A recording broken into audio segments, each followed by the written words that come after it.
Hello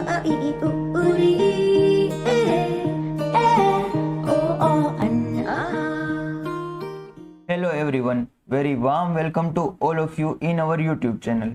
आज हम CSIR UGC net के जो सिलेबस हैं लाइफ साइंस के पर्टिकुलर उसके बारे में डिस्कस करेंगे।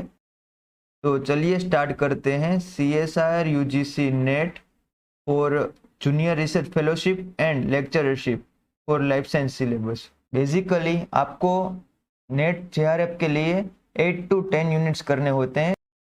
तो ये आप पे डिपेंड करता है कि आप कौन कौन से यूनिट को चूज करें और अपने अकॉर्डिंग प्रिपरेशन करिए। बेसिकली जो बायोटेक्नोलॉजी स्टूडेंट्स होते हैं वो पर्टिकुलर यूनिट 1 जो molecular and their interaction relevant to biology, उसके साथ ही साथ cellular organisation and fundamental process को भी करते हैं। ये सब उसको MSc लेवल में आ जाता है। और इसके साथ ही साथ जो सेल्यूलर ऑर्गेनाइजेशन है उसके साथ साथ cell communication and cell signalling, इसमें इम्यूनोलॉजी पोर्शन भी आता है। तो ये 4 यूनिट तो कंपलसरी हो गए।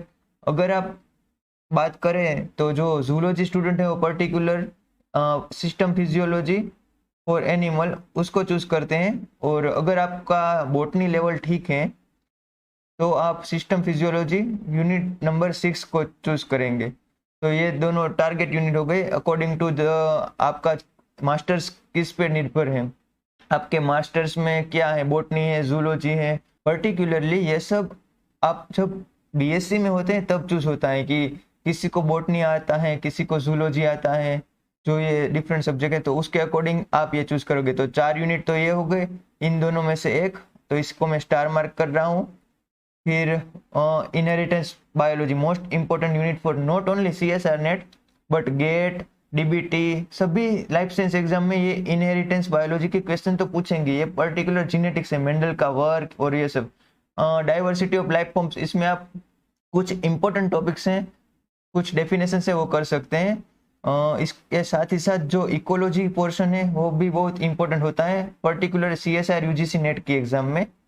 साथ ही साथ इवोल्यूशन भी पूछा जाता है। और आपको इकोलॉजी और इवोल्यूशन आई होप कि आपको आते हो। अगर आपके मास्टर्स लेवल में नहीं हुए तो आप पर्टिकुलर इकोलॉजी और इवोल्यूशन में ध्यान देना, क्योंकि ये दोनों यूनिट बहुत ही इंपॉर्टेंट है। उसके साथ ही साथ applied biology and methods in biology, ये भी आपको करने चाहिए, क्योंकि आप फ्यूचर में रिसर्च लैब्स या PhD ज्वाइन करोगे तो आपका मेथड्स इन बायोलॉजी मतलब कुछ टेक्निक्स आनी चाहिए। आई थिंक इंटरव्यूज में भी टेक्निक्स के बहुत क्वेश्चन पूछे जाते हैं। तो ये 4 यूनिट हो गए। फिर इन दोनों में से एक, 5 टोटल 5 हुए। ये 4, ये इन दोनों में से एक, 5। फिर हुआ ये इनहेरिटेंस वाला 6 और इकोलॉजी इवोल्यूशन 2, 6 और 2 8, 8 और इन दोनों में से भी आपको करना चाहिए। तो ये भी 2 हो गए, तो टोटल हो गए 10 यूनिट। तो आपको 10 यूनिट तो करने ही चाहिए। अगर आपको अच्छे रैंक से JRF करना हो तो। और ये 10 यूनिट के साथ ही साथ थोड़ा जनरल एप्टीट्यूड पोर्शन भी देख लीजिएगा।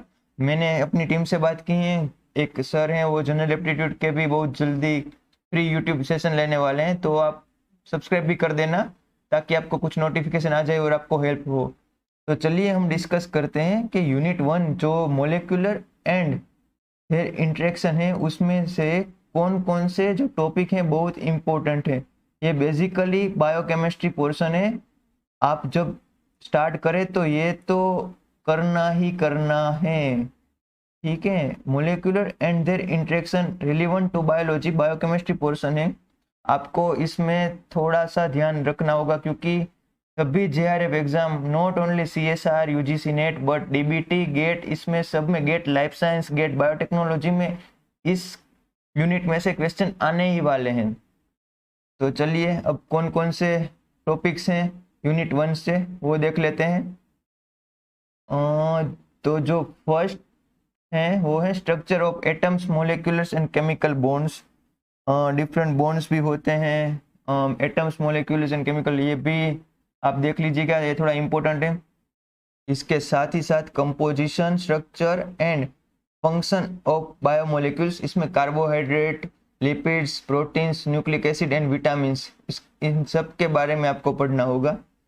फिर आता है स्टेबिलाइजिंग इंटरेक्शन, डिफरेंट बॉन्ड्स हैं, van der Waals bonds, electrostatic bonds, hydrogen bonds, hydrophobic interactions, covalent bonds, non covalent bonds, ये सब के बारे में क्वेश्चन पूछे जाते हैं।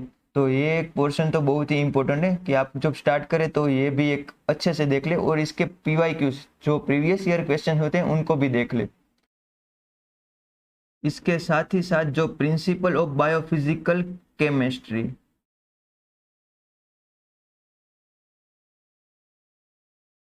तो ये जो पोर्शन है उसमें पीएच का जो न्यूमेरिकल्स बहुत आते हैं, जो बेसिकली हेंडरसन हेजलबेच इक्वेशन के अकॉर्डिंग किए जाते हैं, कि उसमें कंजुगेटेड बेस और एसिड का जो हम एक फॉर्मूला बनाते हैं, pH is equal to pK plus log conjugated base upon acid और प्रोटोनेटेड फॉर्म। तो ये भी एक इम्पोर्टेंट है, मैं चल के लिख लेता हूँ इसको। pH is equal to pKa plus log conjugated base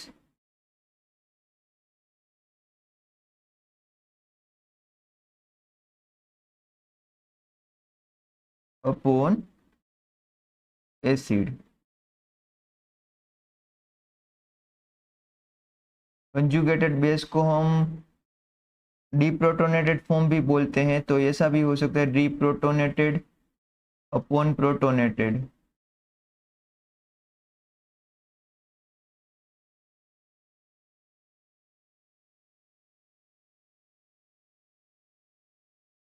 upon protonated form, तो ये एक इम्पोर्टेंट है।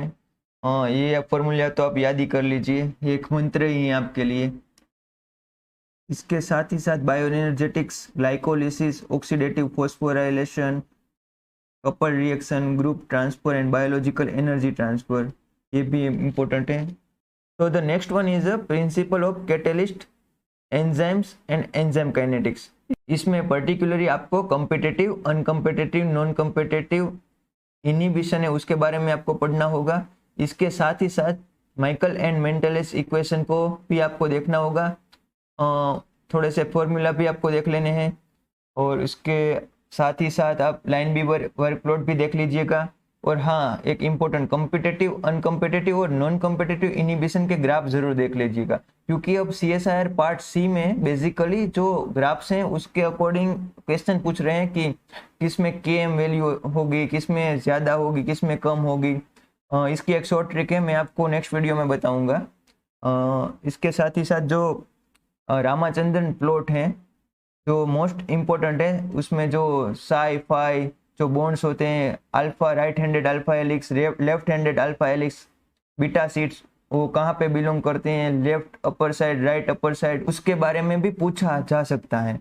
Now the next one is a conformation of nucleic acid. उसमें बेसिकली आपको जो ABZ के जो डी फॉर्म्स हैं वो इसमें कैसे राइट हैंडेड होता है, लेफ्ट हैंडेड होता है, टिल्ट करता है, तो ये सब भी आप देख लीजिएगा। Now the next one is a protein and nucleic acid stability. फिर जो मेटाबॉलिज्म पोर्शन है वो भी आपको करना होगा, carbohydrates, lipids, amino acids, nucleotides and vitamins.